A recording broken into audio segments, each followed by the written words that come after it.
all the same. So you will be using it to all the systems in the body, no, for assessment. So ganun yan. Kaya sabi ko nga sa inyo, it's really not difficult kasi ito lagi nyo na yan isulat sa first part, diba? Kasi you will do it every time. So hindi yun yan kada isang system magme-memorize na naman kayo. So that's smart, no? So yan na yun, no? So assessment, diba? So sabi natin, syempre you have to start with your subjective cues, no? So sabi natin subjective, you have your objectives, diba? You have your objective. Pangit talaga ng sulat niya ngayon, objective. So basta you follow na lang what I'm saying, okay? Subjective, this is your objective na data. So syempre when we say again, ulit subjective, ano to, these are the information so taken from the patient relatives, okay, or anybody, no, or anybody, this will be a tawag na second hand information. Pwede naman to first to second hand information, diba? Basta anybody that knows the person, diba? The person, especially their medical conditions, so ganun yan. So syempre, so dito tayo when you talk about objective data. O eto na tayo, this is where we step in. So syempre dito na natin yon, yung ating techniques, no, yung ating guidelines, that is what we use, no, for the assessment. So sabi nga, tawag nito, objectives, yung pinaka common, pinakasikat lagi, you always use it, IPPA, diba? It says ulit-ulit, I for inspection, P for palpation, percussion, the other P, percussion. Then the next P is sorry is auscultation.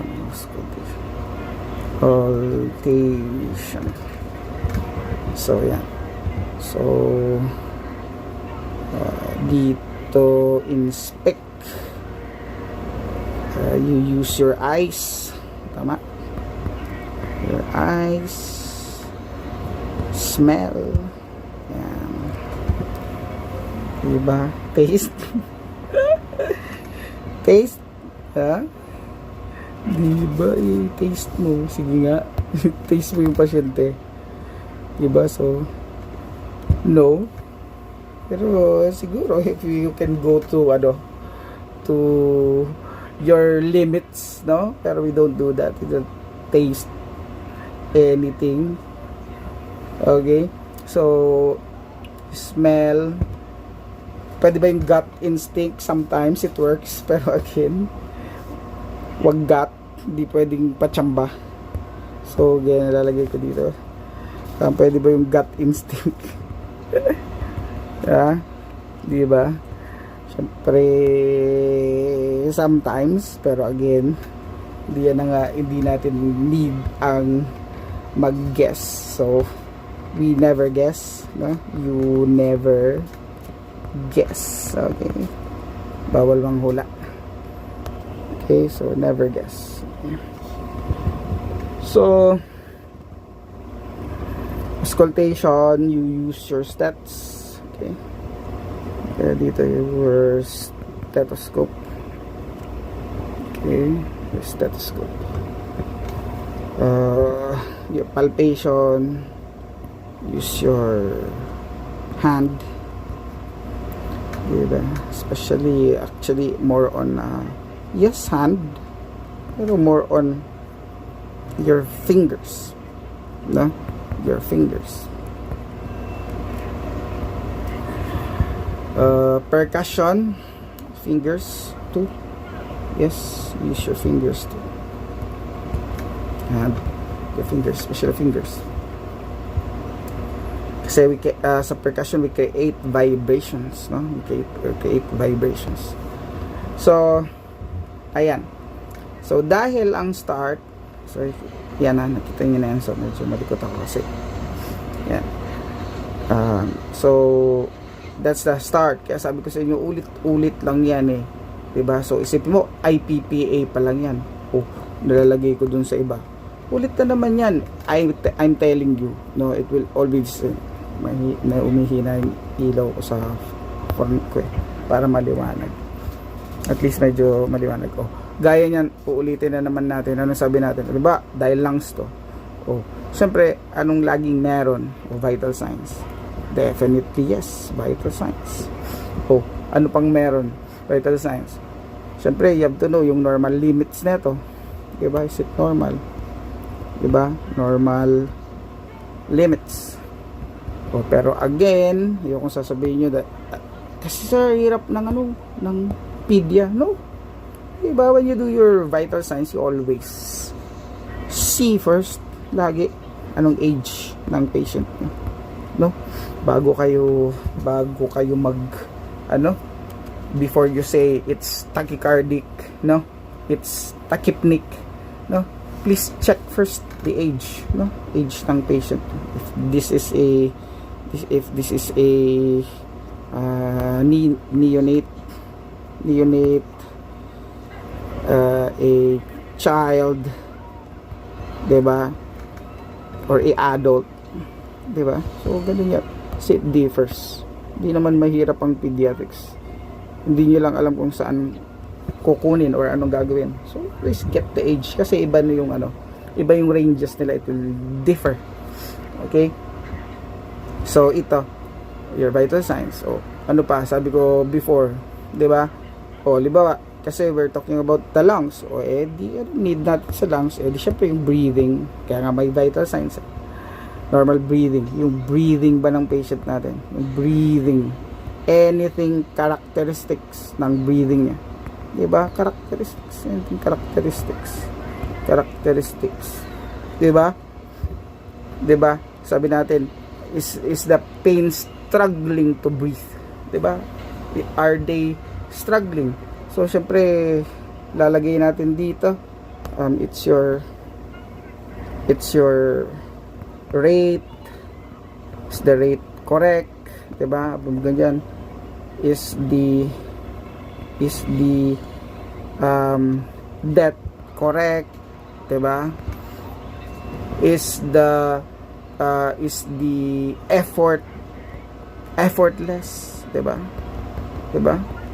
So ganun, is it effortless? Oh, 'di ba? So kung yung rate, ba we say yung rate, is it normal? 'Di ba?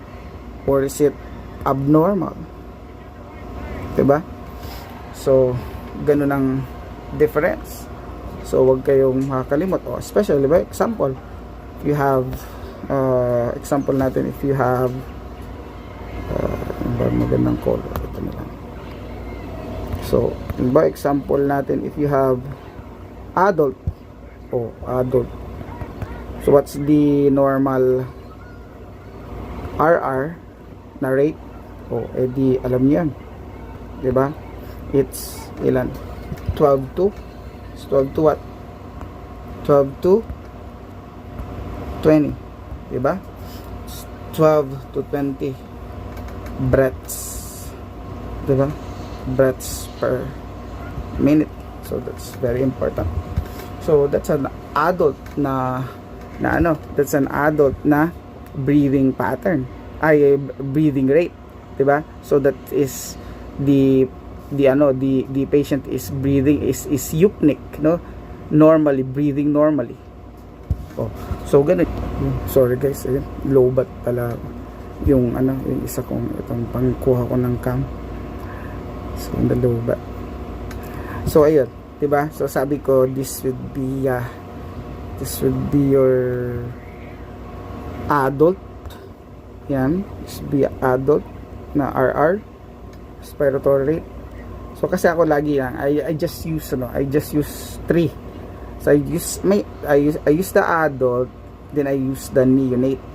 Ganun lang 'yon. Pero 3 kasi may in between ako. So kasi ito yung these are the lowest, and this between the two, they have adult as the lowest, then you have the highest is yung neonate natin.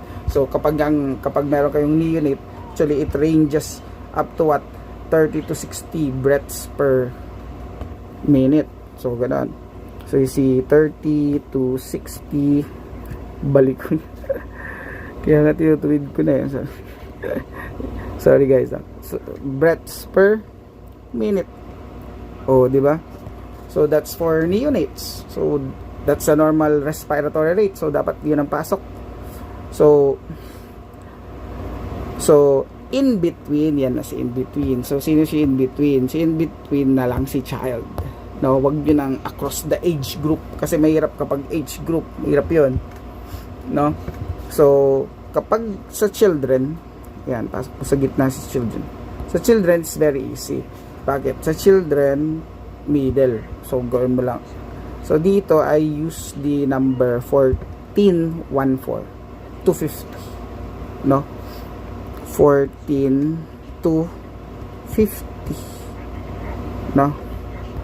Breaths per minute. So, sa exam naman, lagi yan may supporting na supporting na symptoms. Di naman yan sasabihin niya sabihin niya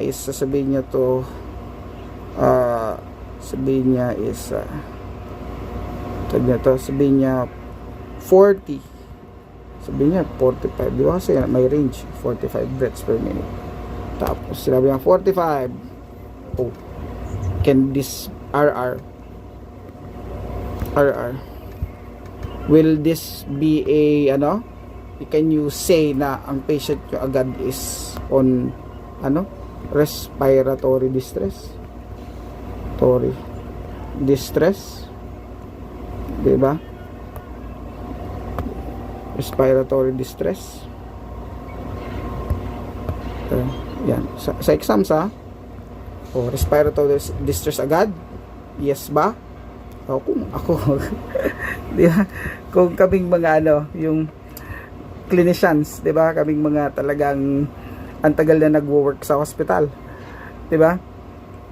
Talagang yung world namin rotates around patients, work with doctors, di ba? So we can really say without even looking at anything, pero siyempre still hindi pwedeng without even kasi tayo, nakaka-develop tayo ng clinical eye, no? Kita na natin yan, di ba? Di ka pa lumalapit, alam mo na kailan siya madedets. Okay, so ito sinasabi ko sa exams naman is fair, no? So gagawin sa exam, hindi mo na sasabihin na RR45 I can say na respiratory distress. Hindi, lagi yan may supporting na mga symptoms. Laging they will always place a supporting symptoms. Hindi naman pwedeng sabihin nyo dyan si patient may shortness of breath, difficulty of breathing, ganyan, nasal flaring, ganyan,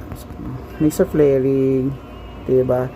Use of accessory muscles when breathing, diba? Accessory muscles when breathing. So ganun, diba? So those are examples, diba? Those are examples. So kasi you can di mo pwedeng sabihin na isang symptom lang then you say this is the problem ng patient natin. Hindi, kaya nga ang dami natin workups. Okay, so yan ang sinasabi natin. Yan yung actually, 'di ba? Inaano natin, pinipreach natin yan. Okay, so it's easy, no? Just make sure you, at least, sabi ko nga, you have to know a little something about the word. A little definition, no? Kasi kapag wala, you're dead in the water. So, ayan. So, lagi ako lang nakayuko, guys. Dito ako sa baba nagsusulat, no? So, for this. So, ayan. So, yan pa lang yan, diba? You have the vital signs pa lang nun related to your respiratory. So syempre pa sabihin na yung di ba, every time na I go to your class, no, so I crash siya kay Sir Bloody minsan, di ba, and I teach you.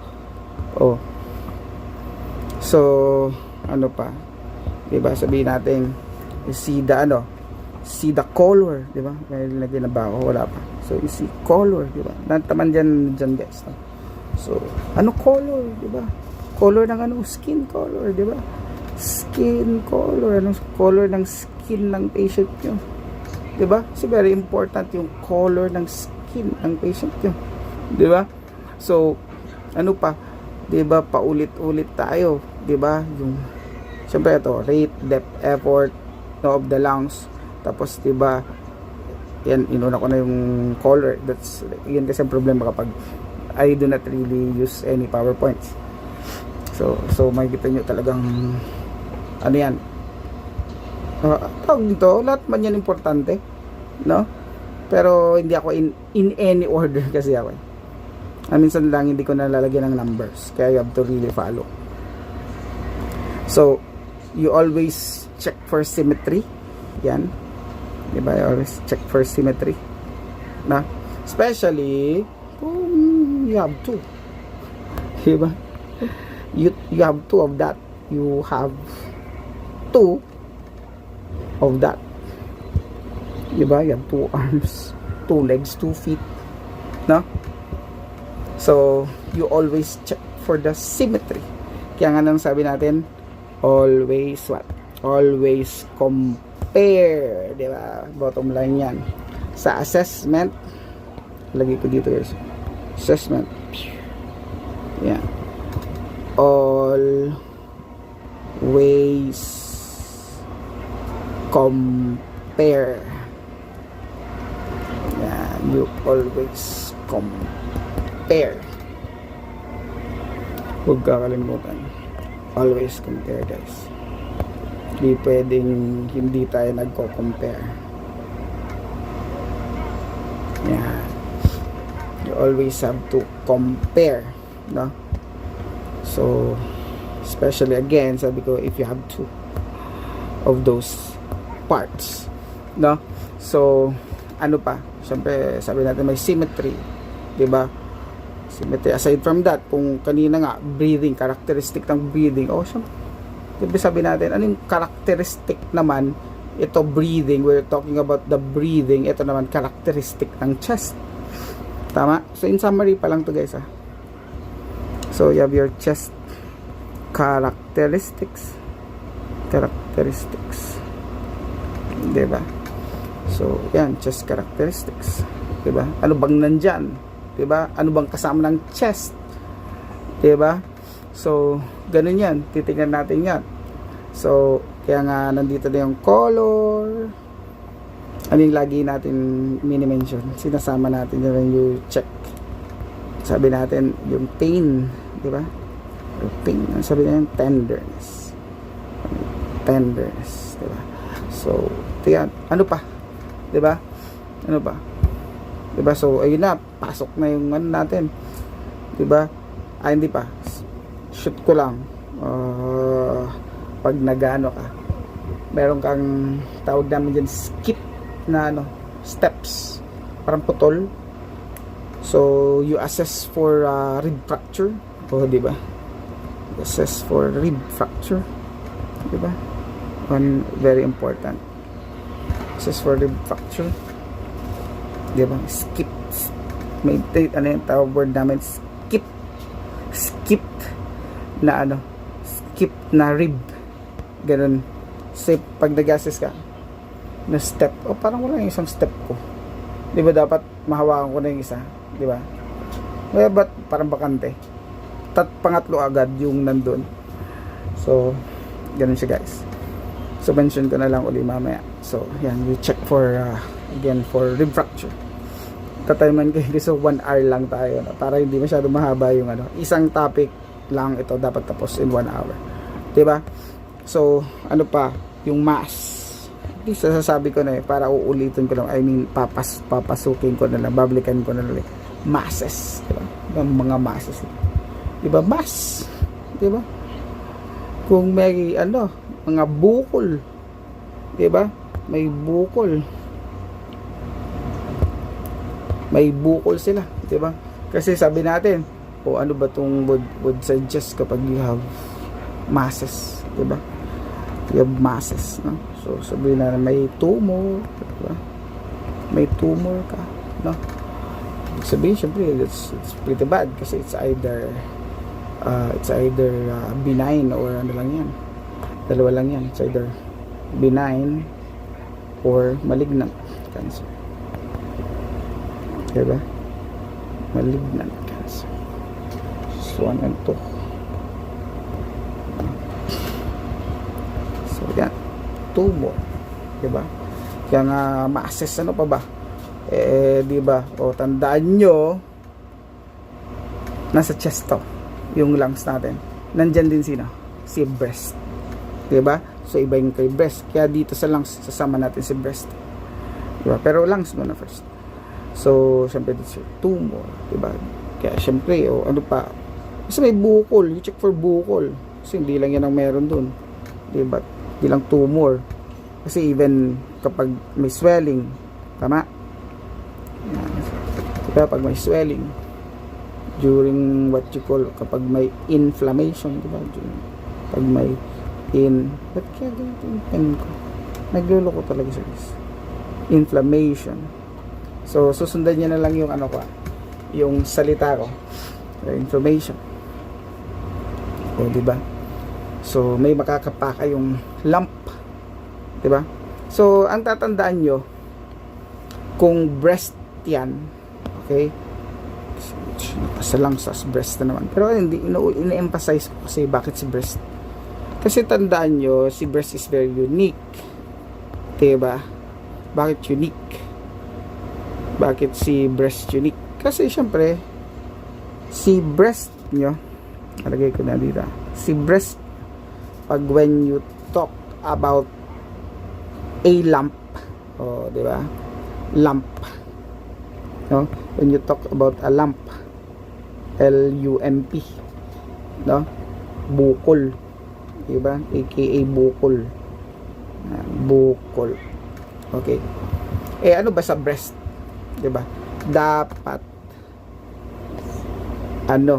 yung lump should go away after menstruation. Diba?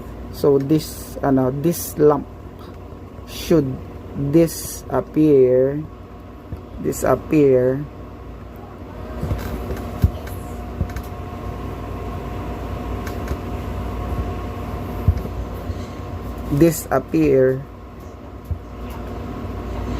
after menstruation. Kaya ang dali ng mga keywords ko. So, tignan nyo. So, cancer yan. Babalik ta rin nyo lang din. Kaya may quote ako dyan eh. Sabi ko sa quote. Anong quote nyan kapag nasa chest? A lamp. Para sa lahat na yan actually. Diba? A lamp that does not go away after menstruation. That's for the breast. Diba? O ba't mag-expect ka ba ng bukol na bumabalik, lumalabas sa ibang part ng katawan? No. Kay breast lang yung unique. Walang ibang walang ibang bukol dyan. Diba? Nalalabas. Okay? Understood? Guys. So, that's how it works. No? So, ito sa breast. So, same thing. Yan. So, your masses. You have to inspect for masses. So, ano pa lang to? In summary lang.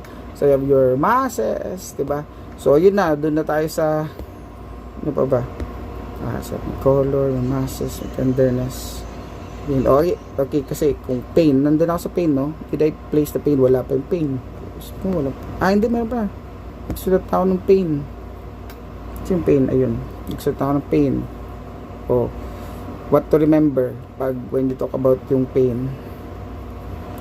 What to remember. Yung PQRST. PQRST.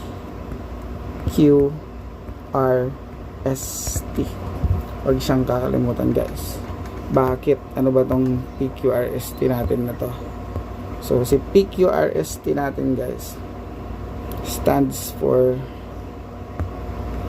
to. So, the first P is your pain. Diba? So, it's a pain. So, ano daw yung pain? Okay? Ano yung quality ng pain? Okay? Ano daw yung PQR tawag nito yun ano nga yun bobo na nga to radiation di ba bilis so radiation nagra-radiate ba yun radiation so nagra-radiate kasi this is very important kasi bakit di ba anong di ba both your heart and your lungs meron kayo dyan tinatawag na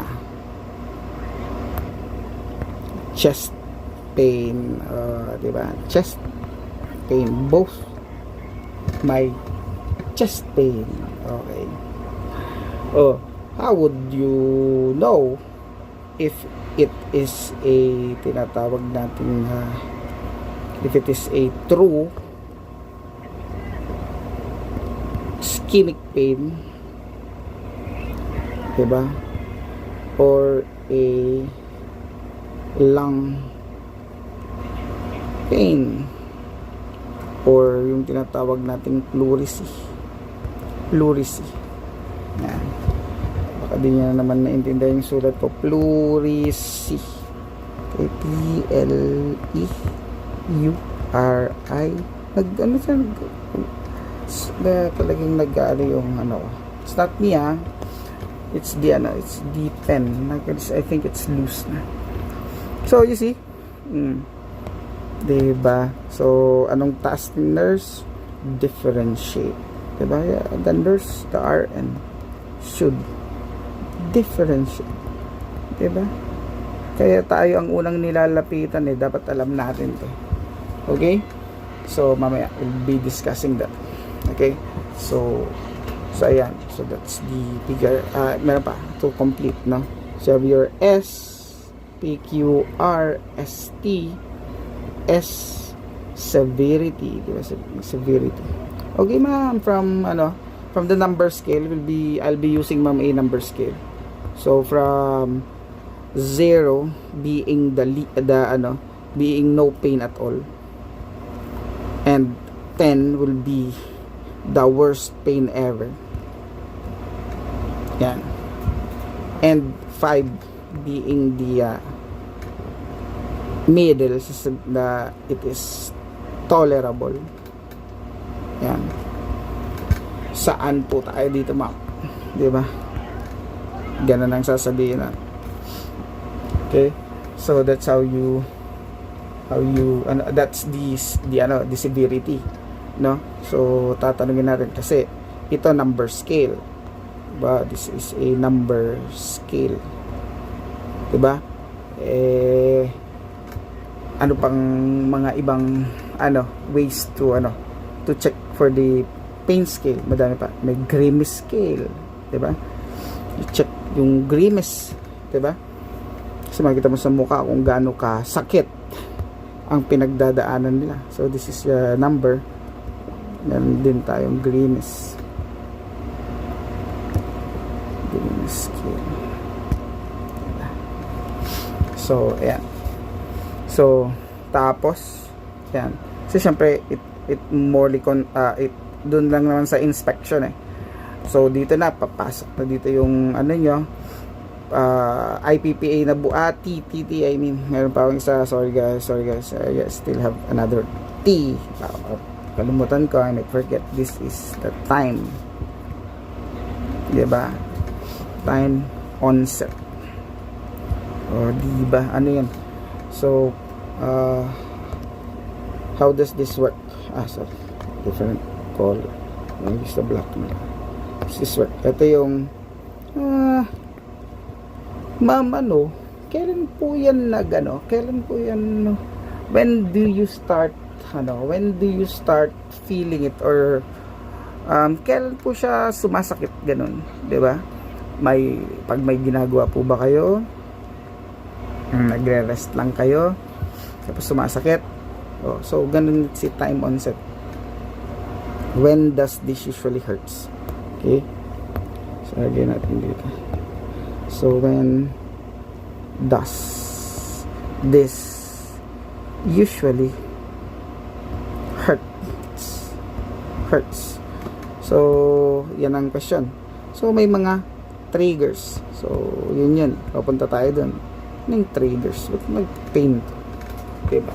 Yung triggers siya. So you have to know that as nurses. Diba? So doon na sa dulo, yes, kasi may inspection, yun na yung last 3. So we have your IPP, no? So we have your inspection, percussion, palpation, diba? And auscultation. So sa auscultation, diba? Sa auscultation is yan, nakita nito. Auscultation yan, guys, okay. We check for the breath sounds.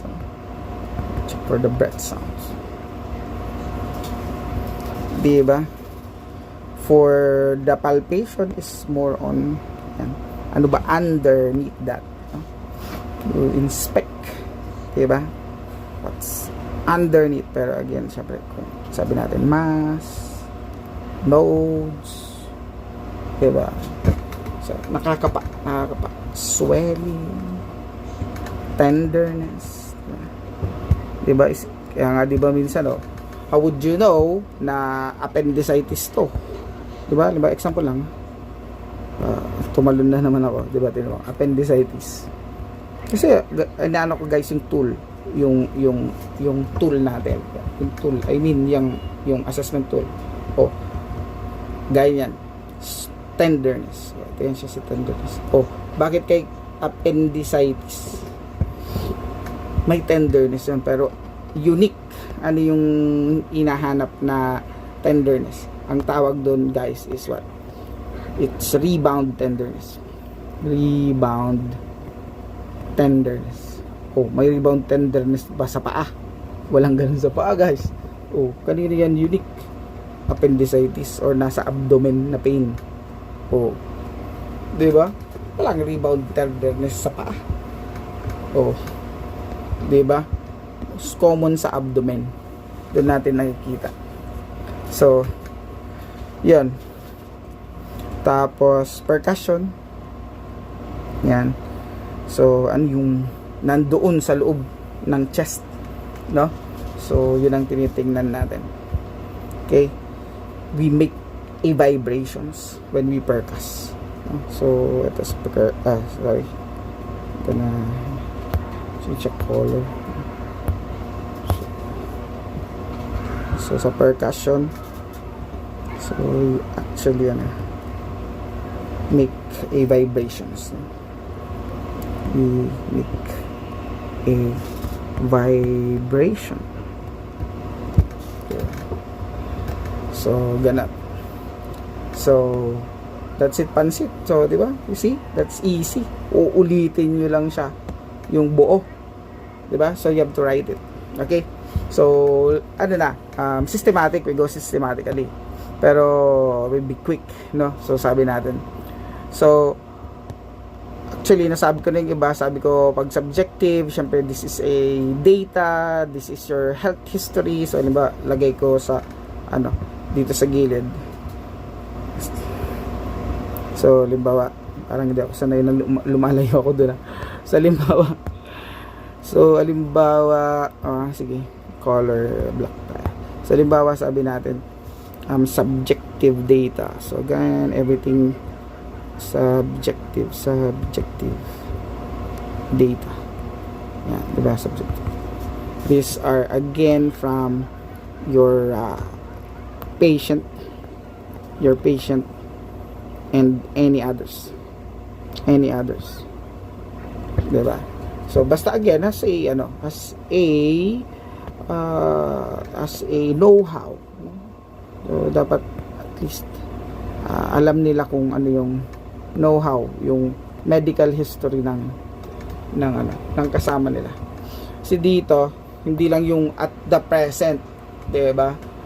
Na when you take the history, 'di ba? So, ano pa yung kinukuha natin sa history? Yung buong health history, guys. Buong health history. So, ibig sabihin, your history.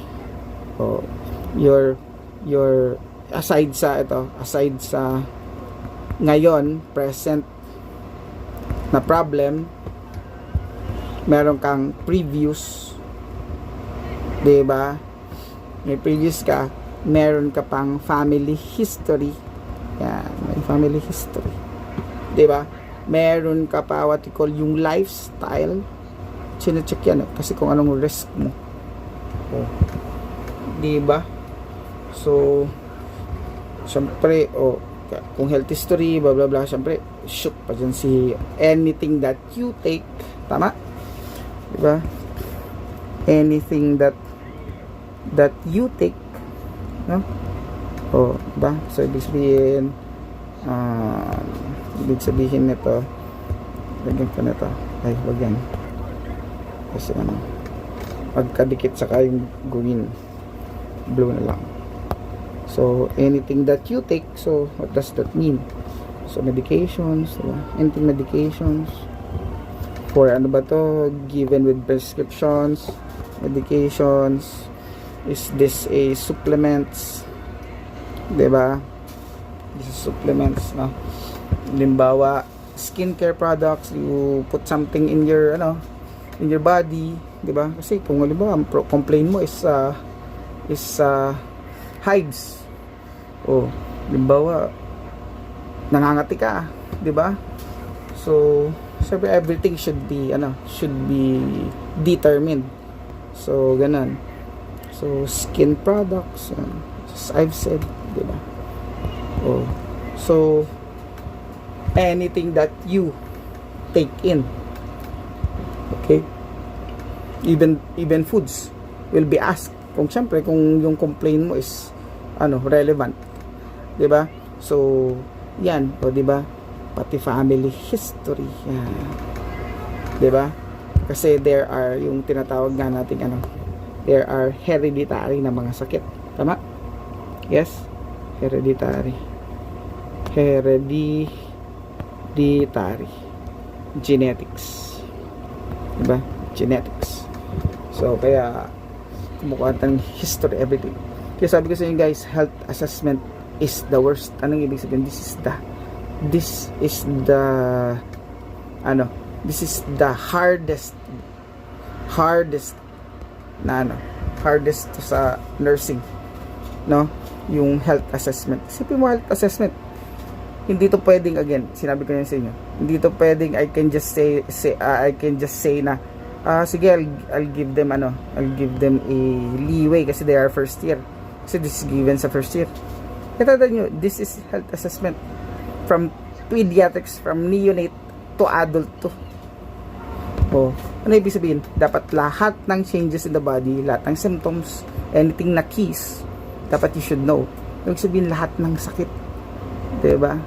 So this is difficult, no? This health assessment is very difficult. So ganun yan. So, that's your subjective. Okay, that's your health history. So, let's continue. So, diba? So, ayan, that's your subjective, diba? It's your subjective data pa lang. So, tingnan nyo, if I place here yung tinatawag nating objective, pero again, hindi siya madami guys. Ang konti nito kasi uulit-ulitin nyo lang naman yan siya. Subjective, objective, yan. So, basta tandaan nyo, objective yan na yung ginagawa natin. So, what we do, we check. So, you have your objective. Parang liit ng, sabi ka na, liit ng sulatan niya. Diba? Objective, sorry. Ano ko lang, ilak ko lang. Yan. Objective data. So, yan. You have your objective data. So, ano to? So, yun na yun. The use of our secret weapon, si IPPA. Sa IPPA. Okay? IPPA. So, syempre ngayon, again, sinong part? Si lungs. So, you use that as I told you a while ago. So, dito, mostly, you'll be doing yes ba to gamit ba natin lahat? Yes ba to to inspection? Yes ba to inspection? Sa lungs? Definitely yes. Percussion. Yes ba sa lungs? Yes. Palpation. Yes. All are are used, and especially syempre your auscultation. Diba? So, auscultation. So, yun siya. So, sa IPPA, lahat siya gamit natin. So, ganun to. So, yung goal natin dito is to identify, titin ko ulit, paano makapag-wide ako. So, identify yung tinatawag nating norms, detect norms, the norms, syempre, normal findings, syempre, from abnormal findings. Kaya nga, sabi ko nga sa inyo, di ba, pag nasa school, sabi, tinuturuan ko kayong mga basher, maging basher. Bakit maging basher? Hindi kayo maging basher sa school, So, hindi. So, di ba, gamitin niyo yan in a good way. Di ba, nasa ER kayo, di ba? Di ba, pag when you say basher, you look for something wrong. Yun ang trabaho kasi natin sa hospital. Especially ER nurses. Di ba? Especially, hindi lang naman, all the nurses is to see muna, di ba? Hindi agad yung the good thing about the person. Hindi naman yun pumunta sa hospital kasi wala siyang problema. So actually, pumunta sa hospital yun kasi may nararamdaman yan. So, ayan. So, tag na ito. So, it's very important to be good in assessment. So, we see anything wrong sa patient across the room. Malayo pa lang, nakikita mo na may problema sila. So, ganun ang clinical eye na dapat dapat nating ma-develop in time. Okay? So, yan. So, sabi natin, hindi ko pa sinulat, di ba? So, kasi the goal is, ano bang sinulat ko kanina dito? Red, no? So, gagawin ko dito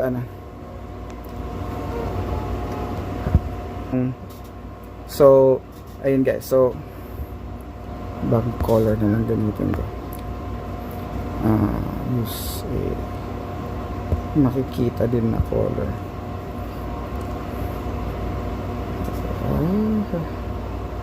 Siguro ito. Stream ko. Pero parang ito labo. So, yun guys, So, again, okay, so, very important is to, pang black na nga lang ako. Use black. So, we find if it, yung norms. Diba? Yung norms. Kaya nga sabi natin, should know all the, from first year pa lang kayo, you should establish your norms already.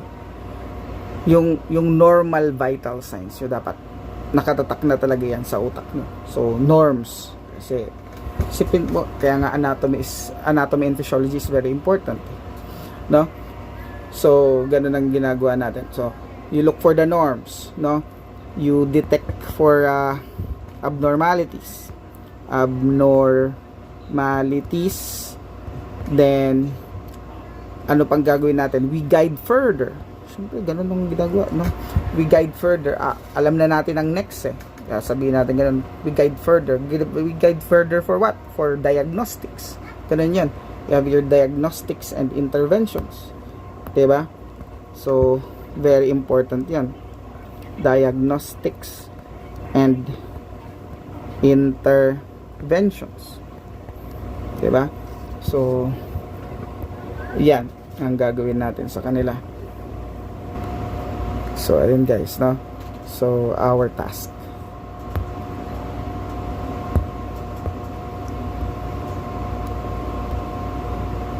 Yan.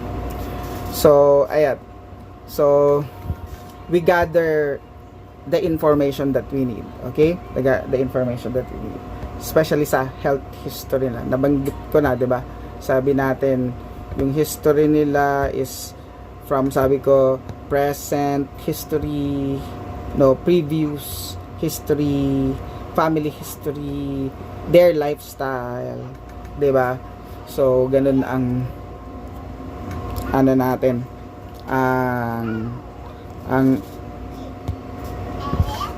so tingnan mo, went back sa present history, 'di ba? Ito, present history ng illness. Dito pa lang sa part na to, yan, igaganon ko para mas sorry, hindi napindot ka. So, lock ko lang para din. So, sa present history, so as you can see, sa present history,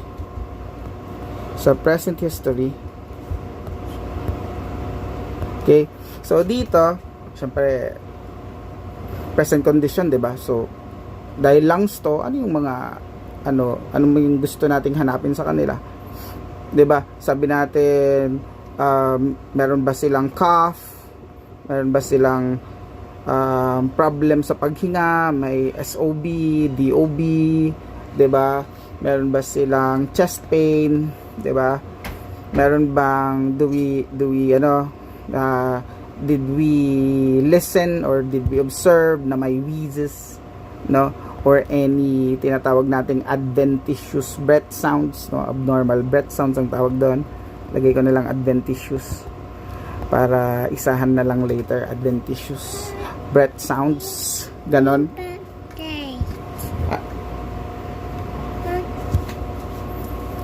So ayun guys, no? So you have, kung meron bang adventitious breath sounds si patient, no? So these are again a medical term for abnormal sounds. So these are abnormal breath sounds. These are abnormal breath sounds. So ganun yan. So halimbawa, may hemoptysis ba, diba? Kung nagbi-bleed. So it tell us many things about the patient, no? So this is yung mga tinatawag nating mga respiratory symptoms nila. So these are some hemoptysis ba, nagdudugo, no? So anong ginather nating data? This is respiratory symptoms kasi syempre this is lungs, no? Sabi yung respiratory symptoms, 'di ba? Sa respiratory symptoms.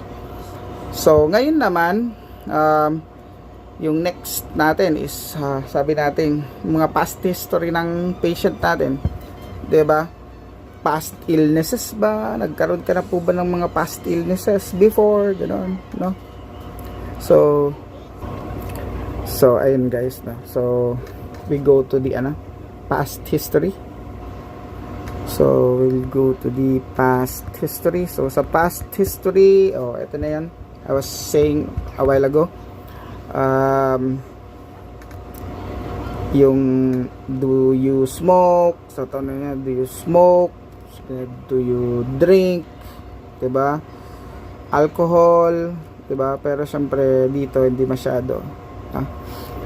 this is lungs, no? So not so, pero I mean na-shoot ko kasi usually naka-set na yung tipong set na yan lagi yung mga ganyan, do you drink, do you smoke, ganun. Pero dito syempre this is a lung na ano, hindi a general na assessment. Do you smoke, no? What kind of work do you do, 'di ba? So kasi lungs are you exposed to chemicals, mga ganun, 'di ba? Ano pa lang yan, yung tinatawag nating environmental exposures. Pero isipin nyo nga sa psych, taas niyan 'di ba? Environmental exposure, ang laki ng effect ng environmental exposure sa sa brain development. So tandaan niyo 'yan. So do they have allergies, 'di ba? You have allergies, do you have asthma, 'di ba? Yung kung may previous problem sila, meron ba silang COPD, meron ba silang COPD, 'di ba? Yan, either sa dalawa, no, you have emphysema, or you have chronic bronchitis, 'di ba? Chronic bronchitis, no? Previously ba nagka-TB na sila, kasi especially dito sa atin sa Asia, tandaan nyo, TB is around the corner, no? So kaya we really have to be vaccinated, no? Nagka-pneumonia ka na ba sa patient natin, di ba? Ano yung mga recent infections mo, anong mga vaccinations mo, di ba?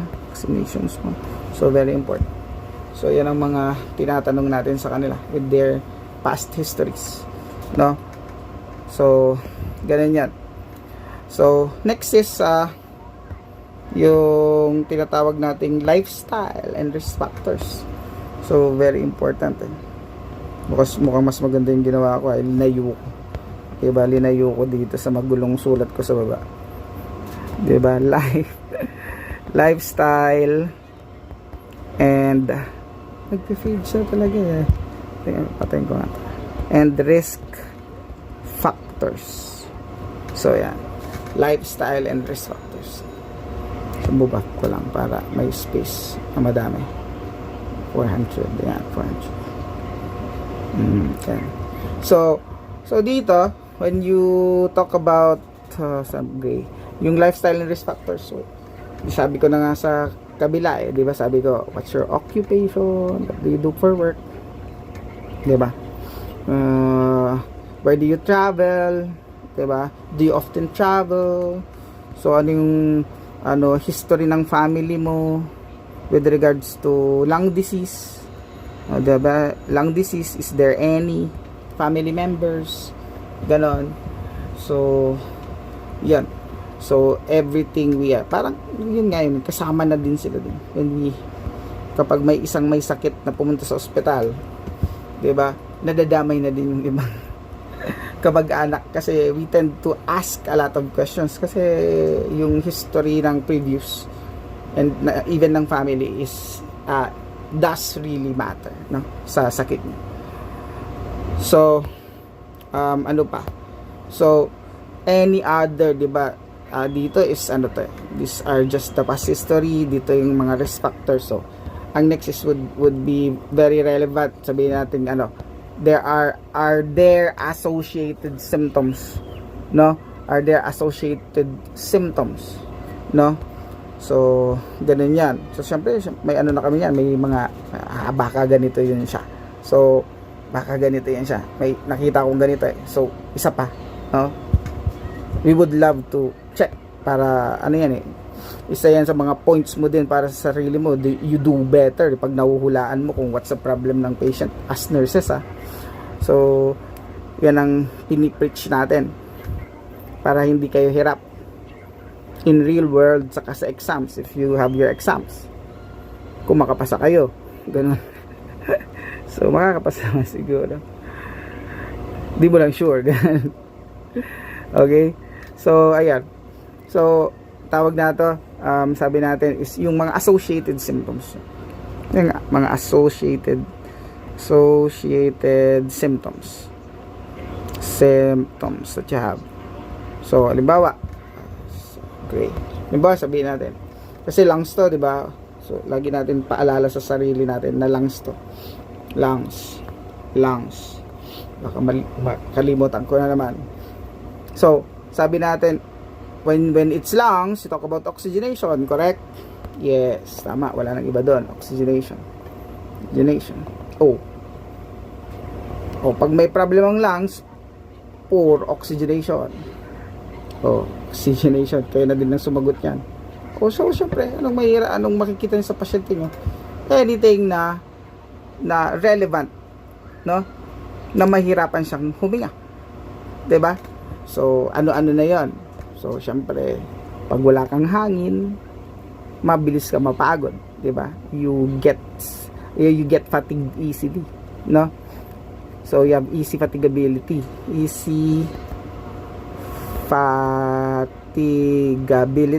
Alam niyo, paulit-ulit ako niyan, guys. Easy fatigability. You have body weakness. Diba? Body weakness. Energy. Diba? Lagay kayo dito. No energy. Walang hangin eh. Walang oxygen. Diba? So, ano pa? Loss of appetite. Yes. Loss of appetite. Kasi baka di ko ilagay. Di nyo din isagot. Kasi loss of appetite, loss of energy, body weakness tends to lead to what? Weight loss.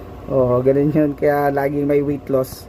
Pag meron kayong poor oxygenation, laging may weight loss. Bakit? Di sa kumakain. Diba? Walang energy. Paano siya kakain? Wala siya energy. No? So, weight loss. No? So, I already, discussed to you kung ano yung orthopnea. Diba? So, if naalala nyo si orthopnea, no? Sana, naalala. So, sabi ko nga, if you have orthopnea, okay, if you have orthopnea, kasi, orthopnea is what? Is difficulty of breathing when on a flat position or on a lying down position. So, ganun ang ibig sabihin nun, guys, ha? So, orthopnea, difficulty breathing, ko na lang, SOBDOB on flat position, no? Pag nakahiga yung patient natin, no? So, nagkakaroon siya ng orthopnea, 'di ba? So, kaya nga tignan niyo yung isang word bago ko i-explain, pero actually na-explain ko na when you see orthopnea, ang ibig sabihin lang nito, nahirapan siya huminga pag nakahiga. Maya ko na why. May isa pa para isahan. Meron kayo, you see two people, gray. Yan. Ito, yung tinatawag nating paroxysmal nocturnal dyspnea. Okay, so tingnan mo, paroxysmal means, guys, parang ano lang 'to eh. 'Di ba? Minsan nandiyan, minsan wala, ganoon. Parang jowa. 'Di ba? Joke lang. Huwag niyo i-relate sa jowa, guys, no? Paroxysmal nocturnal, tingnan niyo, nocturnal dyspnea. So, tandaan 'yan. Yan, tandaan. So, anong ibig sabihin? Tingnan niyo muna yung word. Kaya sabi ko sa inyo, sana at least one word, para you don't get you do not get dead on the water. Paroxysm means what? This comes and goes. Ganun ang ibig sabihin nun. Paroxysmal, comes and goes. No, wala. Nandyan, ganun. Comes and goes. Diba? Then you have nocturnal. When you say nocturnal, you say it's pag matutulog. Kasi usually nakahiga, kaya ganun eh. Diba? Pag natutulog ka, nakahiga ka, ganun lang yan. Diba? So, nocturnal sa gabi. So, ganun yan. Diba? So, nocturnal is actually at night during sleep. Tama yun. nasusulatan pa ako. So, at night, during sleep. So, ganun yan. Then, dyspnea, alam niyo na to. Dyspnea would be, again, difficulty breathing, shortness of breath, DOB, SOB. Okay. So, yan yung ibig sabihin niya, guys. So, ito bakit? Okay. So, ito, yung orthop niya. Pakitaan ko kayo. Minsan sa hospital, you see this. Pagdating sa orthop, itatapat ka dito. Tatapat ka dito para maayos, maganda yung pagkano, lalagyan ng blue. Ito. So you have orthop nya and your paroxysmal, at least naintindihan na yung dalawa. Okay, ito sa gabi, yung isa hindi lang sa gabi, 'di ba? Basta humiga siya. Okay, so ito yan ang bakit ko siya in-highlightan. Kasi yung why, no? May why yan. Ba't sila ganyan?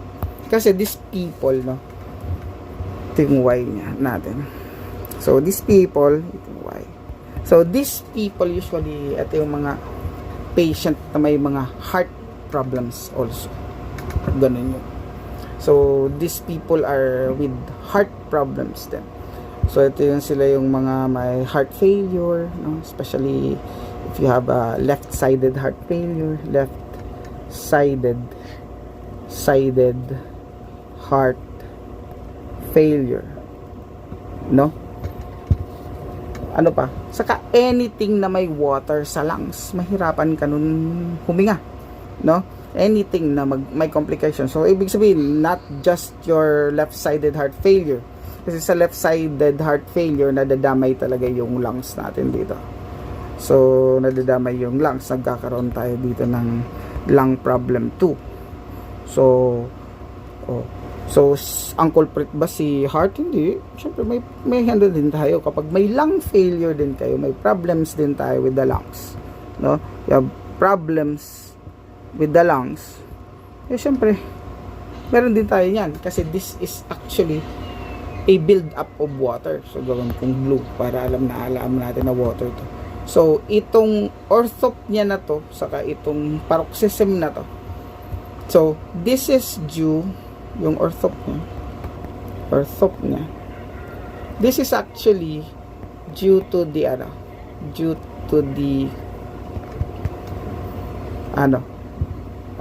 developing, actually, mali ata yung word na gamit. Developing, worsening condition, no? It's, the worsening the condition ng heart failure or ng lung problem. So ngayon, hindi developing, accumulation, dumadami guys. Nagkakaroon ng build up. So yun ang mas tama. Accumulation, nagkakaroon ng build up. No? Karoon ng build up. Yan, ng fluids. No, ng fluids. 'Di ba? Saan? Sa lungs, guys. So, alam naman sa paa. 'Di ba? Mahirapan kang huminga sa paa. 'Di ba? Kulit ko, no? So, sa lungs, guys, no? Sa lungs. So, fluids sa lungs, dumadami. Oh. Okay. Ang problema, bakit pag nakahiga, mas worst? Oh, kasi through gravity. It works to gravity. O, tingnan nyo guys. Halimbawa, idodraw natin si, wow, ganda natin pagkagawa ko. Okay, so, diba, wait na. Diba, idodraw natin. I'm gonna draw yung lungs. Yung isang lungs na lang. O, kapag si patient mo upright position, ng si patient mo, okay, asan ang fluids? Okay, kasi through gravity, mabigat si water. So, what happens to the fluid? It stays at the bottom. Tama o mali? Tama, syempre. So, it stays at the bottom. Diba? Ito yung fluid. Oh, it stays at the bottom. Oh. Eh, what if the patient is lying down? Oh, yun guys. Napupuno kasi.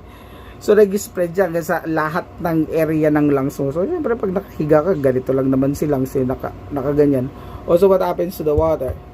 Oh, di fluid filled almost half. 'Di ba? So, ganun 'yan kapag when you're if they are in a lying position. Kaya that's why they have difficulty of breathing, lying position. Kasi nga nag-spread na nalalagyan lahat, no? Yung lungs, yung buong lungs, 'di ba? So, ganun yun siya. Okay? So, it's due to the water. So, you have to, may dalawa kayong terms that you would have to remember, no? Sasabihin sa mga teacher niyo na di nila tinuro yan kasi, 'di ba? May dalawa, no? Tandaan yung word na pag sinabing there is a fluids, okay? There is a fluid sa lungs, there's a fluid sa lungs, you have two, no? So you have PE, gonna use another color, green na lang. You have PE 1 you have PE 2. So ano yan, yung isa is plural effusion, kaya tandaan mo, plural effusion, and you have your pulmonary edema.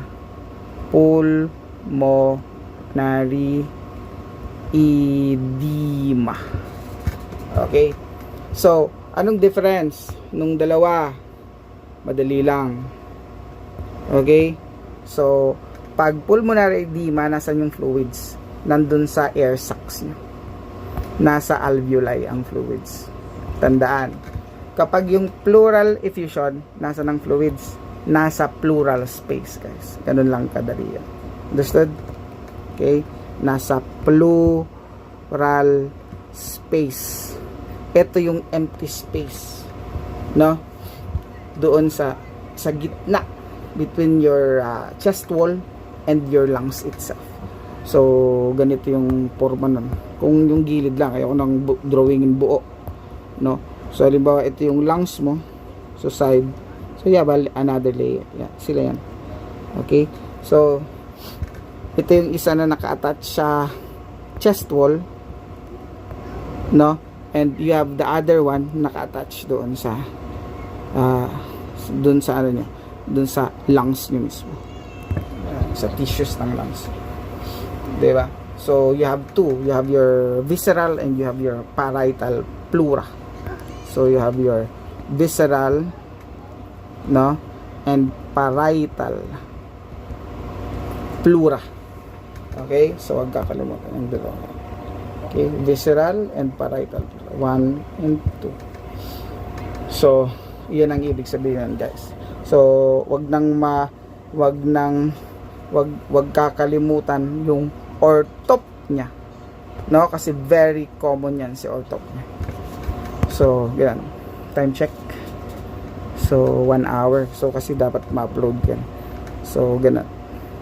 Kasi ayoko masyado maba. So, I'll cut it first, tapos go to part 2. No? So, I can upload it already. Okay?